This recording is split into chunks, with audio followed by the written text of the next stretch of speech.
उत्तर प्रदेश में विधानसभा शीतकालीन सत्र के आखिरी दिन शुक्रवार को सत्ताधारी दल और विपक्षी दल के कई बार नेता आमने सामने आ गए। सदन में बोलते हुए सपा के मुखिया अखिलेश यादव ने जहां बीजेपी सरकार पर निशाना साधा, वहीं सत्ताधारी दल के नेताओं ने भी अखिलेश के आरोपों का जवाब दिया।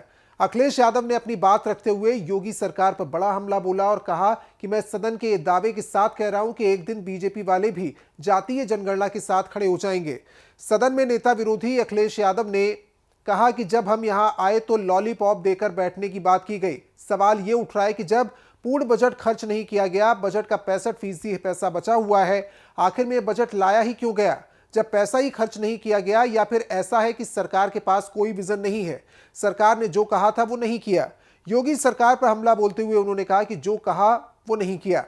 ये सरकार का असली नारा होना चाहिए, क्योंकि सरकार कहती है कि यूपी की अर्थव्यवस्था $1 ट्रिलियन की बना देंगे। सरकार पूर्वांचल एक्सप्रेसवे और बुंदेलखंड एक्सप्रेसवे को लेकर भी बजट में पैसा मांग रही है।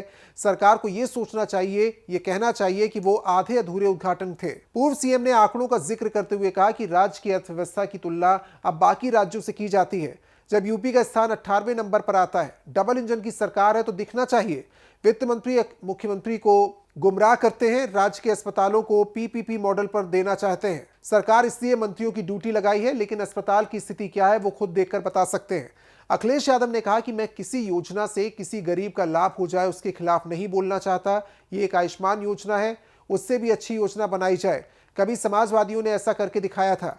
लोहिया इंस्टीट्यूट नेताजी की सोच पर आधारित है, सैफई का इंस्टीट्यूट भी उसी आधार पर है।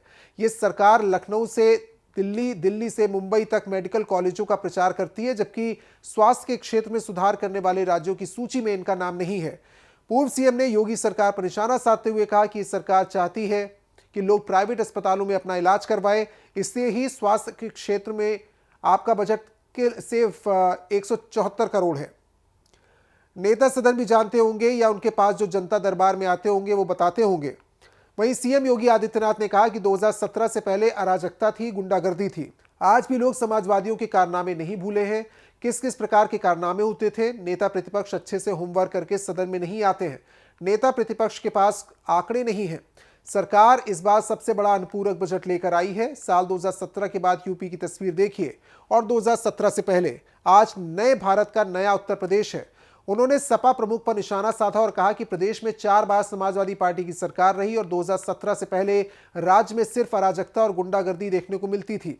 सीएम योगी ने कहा कि अब देश भर में उत्तर प्रदेश के प्रति लोगों का नजरिया बदल गया है। ये नए भारत का नया उत्तर प्रदेश है। हमारा यूपी आगे बढ़ेगा, आर्थिक प्रगति करेगा तो विपक्षियों को भी खुश होना चाहिए।